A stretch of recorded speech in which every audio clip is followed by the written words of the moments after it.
Telangana website 2025 B pharmacy, pharm D, biotechnology, biomedical engineering and pharmaceutical engineering లాంటి కోర్సులకు సంబంధించి phase 2 counselling ఎప్పుడు and ఈ ఫేజ్ 2కి ఎవరెవరు ఎలిజిబుల్, ఎట్లాంటి రెగ్యులేషన్స్ ఉంటాయని చెప్పి మనం అయితే డీటెయిల్గా ఈ వీడియో లోపల మాట్లాడుకుందాం.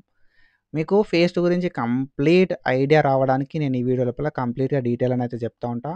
కాబట్టి మీరు మన ఛానల్కి ఒకవేళ కొత్త వస్తే మాత్రం డెఫినెట్గా సబ్స్క్రైబ్ చేసుకొని మీ ఫ్రెండ్స్ అందరికీ ఈ వీడియోని షేర్ చేయండి. సో అందరూ కూడా వస్తున్నారు, చూస్తున్నారు, వెళ్తున్నారు. సో మనకు ఒక 2-3 వేల వ్యూస్ వస్తే అందులోపల హార్డ్లీ 100-150 మంది మాత్రమే మన సబ్స్క్రైబర్స్ ఉంటున్నారు.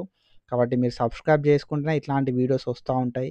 మీరు నన్ను సపోర్ట్ చేస్తేనే మీకు కూడా మంచి ఇన్ఫర్మేషన్ అయితే నేను ఇస్తూ ఉంటాను. కాబట్టి please to subscribe and share with your friends. మనం ప్రీవియస్గా మీరు చూడుర్రి, కింద డిస్క్రిప్షన్ లోపల లింక్ ఇస్తా, ఓకేనా. సో మనం ఎన్ని వీడియోస్ చేసుకున్నామని చెప్పి ప్లేలిస్ట్ లింక్ ఉంటుంది కింద డిస్క్రిప్షన్ లోపల. ఆ లింక్ లోపల చూడరి మనం ప్రీవియస్గా స్లాట్ బుకింగ్ ఎట్లా చేసుకోవాలని చెప్పి, సర్టిఫికేట్ వెరిఫికేషన్ ఎట్లా చేసుకోవాలని చెప్పి, అండ్ సర్టిఫికేట్ వెరిఫికేషన్ తర్వాత వెబ్ ఆప్షన్లు ఎట్లా పెట్టుకోవాలని చెప్పి, వెబ్ ఆప్షన్లు పెట్టుకుని అయిపోయిన తర్వాత సీట్ అలాట్మెంట్ అయిపోయిన తర్వాత అలాట్మెంట్ ఆర్డర్ ఎట్లా డౌన్లోడ్ చేసుకోవాలి, సెల్ఫ్ రిపోర్టింగ్ ఎట్లా చేయాలి, ఫీ పేమెంట్ చేసేటప్పుడు ఎట్లాంటి మిస్టేక్స్ అవాయిడ్ చేయాలని అని చెప్పి చాలా వీడియోస్ అయితే వేసుకున్నాం. సో చాలా అంటే చాలా ఇన్ఫర్మేటివ్ వీడియోస్ చేసుకున్నాం. కాబట్టి సో సపోర్ట్ చేయండి, సబ్స్క్రైబ్ చేసుకొని మీ ఫ్రెండ్స్కి షేర్ చేయండి. So before starting our video, so ఎవరెవరు ఎలిజిబుల్ అసలు సెకండ్ ఫేజ్ ఆఫ్ కౌన్సిలింగ్కి, అండ్ ఈ second phase of counselling or final phase of counselling ఎప్పుడు ఉంటుంది, ఓకేనా. Second phase or final phase రెండు ఒకటే. అండ్ ఈ second phase or final phase అనేది ఎప్పుడు ఉంటుంది, ఎవరు ఎలిజిబుల్ అనేది నేను డీటెయిల్గా చెప్తా. దానికంటే ముందు మనం ఫార్మసీకి సంబంధించి and pharm D, biotech, biomedical, pharmaceutical ఏదైతే తెలంగాణ వెబ్సైట్ 2025కి సంబంధించి pharmacy and pharmacy related courses ఏవైతే ఉన్నాయో దానికి సంబంధించిన గైడెన్స్ అయితే ప్రొవైడ్ చేస్తున్నా. 154 రూపీస్ ఉంటుంది సబ్స్క్రిప్షను. ఈ 154 రూపీస్కి మనం మంచి గైడెన్స్ అయితే ప్రొవైడ్ చేస్తామన్నట్టు. రెగ్యులర్ అప్డేట్స్ ఇవ్వడము, అప్లికేషన్ ప్రాసెస్ చెప్పడము, ఎట్లాంటి అప్లికేషన్ ప్రాసెస్ ఉంటుంది, ఎట్లాంటి మిస్టేక్స్ అవాయిడ్ చేయాలి, సో నెక్స్ట్ ఏముంటుందని చెప్పి ఎక్స్ప్లెయిన్ చేయడము, సీట్ రావాలంటే ఏం చేయాలి అని చెప్పి చెప్పడము, ఫేజ్ 1లో సీట్ రావాలంటే ఏం చేయాలనేది చెప్పినాం ఆల్రెడీ. సో చాలామందికి సీట్స్ కూడా వచ్చినాయి. అండ్ సెకండ్ ఫేజ్ లోపల మనం అనుకున్న కాలేజీలో సీట్ రావాలంటే ఏం చేయాలని చెప్పి చెప్పడము, అవన్నీ కూడా నేనైతే గైడెన్స్ అయితే ఇస్తూ ఉంటా. మంచి వర్కింగ్ ట్రిక్స్ అండ్ దాంతోపాటుగా ముందు జాగ్రత్తలు అయితే నేను మెయిన్గా చెప్తా ఉంటాను అన్నట్టు. లైవ్స్ కండక్ట్ చేసి లైవ్స్ లోపల మీకు ఏ డౌట్ ఉన్నా కూడా క్లారిఫికేషన్ అయితే ఇస్తా. So if you are interested to take subscription, so మన యాప్ని డౌన్లోడ్ చేసుకోరి ప్లే స్టోర్ నుండి. యాప్ని డౌన్లోడ్ చేసుకొని మీరైతే 154 రూపీస్ సబ్స్క్రిప్షన్ పెడితే మీరు లైవ్కి అటెండ్ అవ్వడానికి ఛాన్స్ అయితే ఉంటుంది అన్నట్టు. సో సపోర్ట్ చేయాలనుకున్న ప్రతి ఒక్కరు కూడా లైక్ ఈ సబ్స్క్రిప్షన్ తీసుకోవడానికి ట్రై చేయండి. And when it comes to అసలు ఎవరు ఎలిజిబుల్ అనే విషయానికి వస్తే, మనకి ఫస్ట్ ఫేజ్ లోపల ఎవరైతే వెబ్ ఆప్షన్లు పెట్టుకున్నారో, ఓకేనా, ఫస్ట్ ఫేజ్ లోపల ఎవరైతే వెబ్ ఆప్షన్లు పెట్టుకొని సీట్ వచ్చిందో వాళ్ళు ఎలిజిబుల్ అవుతారు. ఫస్ట్ ఫేజ్లో ఎవరైతే వెబ్ ఆప్షన్స్ పెట్టుకోలేదో వాళ్ళు ఎలిజిబుల్ అవుతారు. వెబ్ ఆప్షన్స్ పెట్టుకొని సీట్ రాలేదో వాళ్ళు కూడా ఎలిజిబుల్ అవుతారు అన్నట్టు. So phase 2 simply second phase of counselling విషయానికి వస్తే ఎవరెవరు ఎలిజిబుల్ అని అంటే every one is eligible. Simply every one is eligible, ఓకేనా. బ్రో నాకు ఫస్ట్ ఫేజ్లో సీట్ వచ్చింది బ్రో, నేను ఎలిజిబుల్ అవుతున్నా అంటే యు ఆర్ ఎలిజిబుల్, ఓకేనా.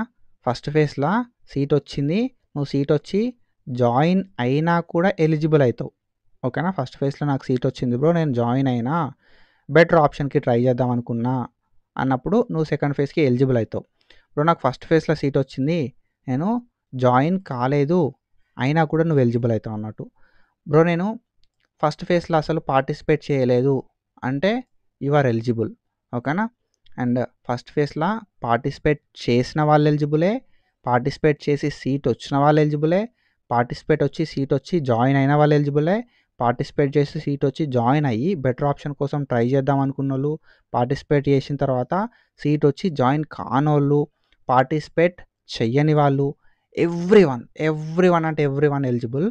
కానీ ఇందులోపల మనకు సర్టిఫికేట్ వెరిఫికేషన్ ఎవరు చేసుకోవాలి బ్రో, మరి స్లాట్ బుకింగ్, ఈ సర్టిఫికేట్ వెరిఫికేషన్కి ఎవరు అటెండ్ కావాలి అని అంటే, స్లాట్ బుకింగ్ విషయానికి వస్తే ఎవరైతే ప్రీవియస్ ఫస్ట్ ఫేజ్ లోపల స్లాట్ బుక్ చేసుకోరో వాళ్ళు మాత్రమే స్లాట్ బుకింగ్ అనేది చేసుకోవాలి.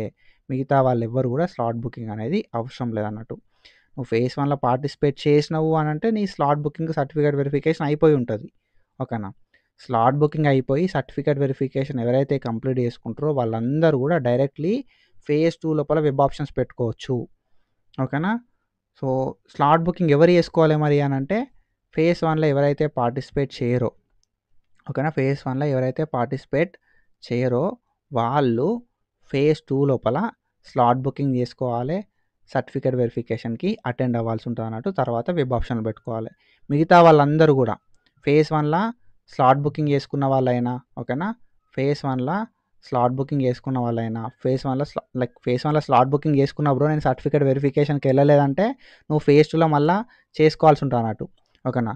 The people only who got their certificates verified, they can only give web options directly in phase 2. ఓకేనా. స్లాట్ బుక్ చేసుకోవాల్సి ఉంటుంది, సర్టిఫికేట్ వెరిఫికేషన్ కంప్లీట్ చేసుకోవాల్సి ఉంటుంది ఫేజ్ 1లో. అప్పుడు మాత్రమే ఫేజ్ 2లో నువ్వు వెబ్ ఆప్షన్స్ ఇవ్వచ్చు డైరెక్ట్గా. మనకి లాగిన్ ఐడి అనేది సర్టిఫికేట్ వెరిఫికేషన్ అయిపోయిన తర్వాత మనకు మెసేజ్ అనేది వస్తుంది అన్నట్టు. ఈ లాగిన్ ఐడిని బేస్ చేసుకొని మనం ఒక పాస్వర్డ్ అనేది క్రియేట్ చేసుకోవాలి. ఓకేనా. లాగిన్ ఐడిని బేస్ చేసుకొని పాస్వర్డ్ అనేది క్రియేట్ చేసుకొని మనం మన hall ticket number, login ID, password details ఇచ్చి ఫేజ్ 2 లోపల లాగిన్ అయ్యి వెబ్ ఆప్షన్స్ ఇవ్వాల్సి ఉంటుంది అన్నట్టు. ఓకేనా. సో ఇది ఎగ్జాక్ట్ ప్రాసెస్ అన్నట్టు. Every one is eligible.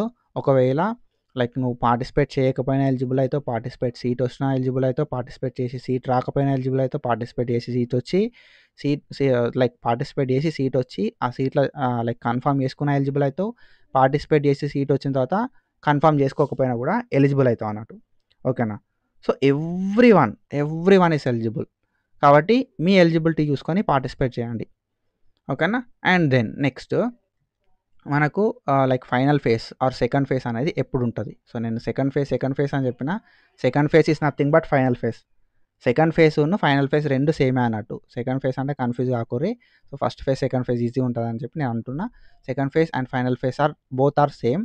So ఈ ఫైనల్ ఫేజ్ అనేది ఎప్పుడు స్టార్ట్ అవుతుంది మరే అనే విషయానికి వస్తే, ఈ ఫైనల్ ఫేజ్ అనేది 16th October 2025 రోజు స్టార్ట్ అవుతుంది.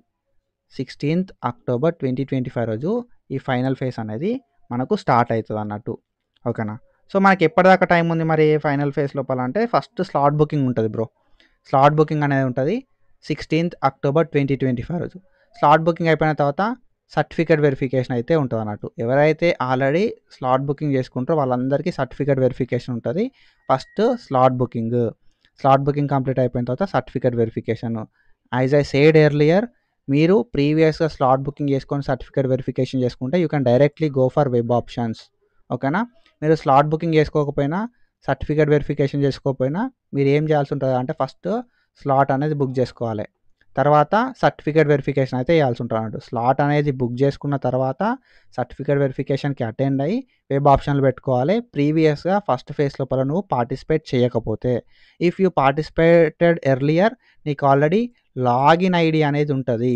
ఓకేనా. నీకు ఆల్రెడీ లాగిన్ ఐడి అనేది ఉంటుంది, పాస్వర్డ్ అనేది ఉంటుంది. కాబట్టి you can directly give web options. ఓకేనా. 16th October రోజు స్లాట్ బుక్ చేసుకోవాలి. 17th October రోజు సర్టిఫికేట్ వెరిఫికేషన్కి అటెండ్ కావాలి. తర్వాత వెబ్ ఆప్షన్లు అయితే పెట్టాల్సి ఉంటుంది అన్నట్టు. ఈ స్లాట్ బుకింగ్ ఎట్లా వేసుకోవాలి, సర్టిఫికేట్ వెరిఫికేషన్ ఎట్లా వేసుకోవాలనే వీడియోస్ మీద ఐ బటన్స్ లోపల అండ్ ఈ వీడియో ఎండ్ అయిన తర్వాత కింద డిస్క్రిప్షన్ లోపల ఇస్తే ఒకసారి చెక్ చేయరు. And 17th October, 18th October ఈ 2 days ఆఫ్ టైం అయితే ఉంటుంది అన్నమాట మనకి. ఓకేనా. 17th October and 18th October నీకు ఫేజ్ 1లో సీట్ వచ్చినా సరే, ఓకేనా, 17th October and 18th October అయితే మనకి టైం అయితే ఉందన్నట్టు. ఒకవేళ నీకు ఫేజ్ 1లో సీట్ వచ్చినా సరే, ఓకేనా, ఫేజ్ 1లో నీకు సీట్ వచ్చినా సరే అండ్ ఫేజ్ 1లో సీట్ వచ్చి బెటర్ ఆప్షన్కి ట్రై చేద్దాం అనుకున్నా సరే, ఫేజ్ 1లో సీట్ రాకపోయినా సరే you can give web options. Phase 1లో అసలు పార్టిసిపేట్ చేయకపోయినా సరే నువ్వు వెబ్ ఆప్షన్స్ అయితే ఇవ్వచ్చు అన్నట్టు. సో ఇది ఎగ్జాక్ట్ ప్రాసెస్. అండ్ ఈ డేట్స్ మీరు గుర్తుపెట్టుకోరి అండ్ ఇట్లాంటి ఇన్ఫర్మేషన్ కోసం ఫాలో అవుతూ ఉండరు. సో మంచి కంటెంట్ అయితే నేను ప్రొవైడ్ చేస్తూ ఉంటా. అండ్ మీకు ఏదైనా ఇంట్రెస్ట్ ఉండి, ఓకేనా, సబ్స్క్రిప్షన్ తీసుకుందాం అనుకుంటే you can download hour app from play store. Analytics tutor app ఉంటుంది. సో సబ్స్క్రిప్షన్ తీసుకోండి. So do follow us for more content. Thank you so much. Signing off.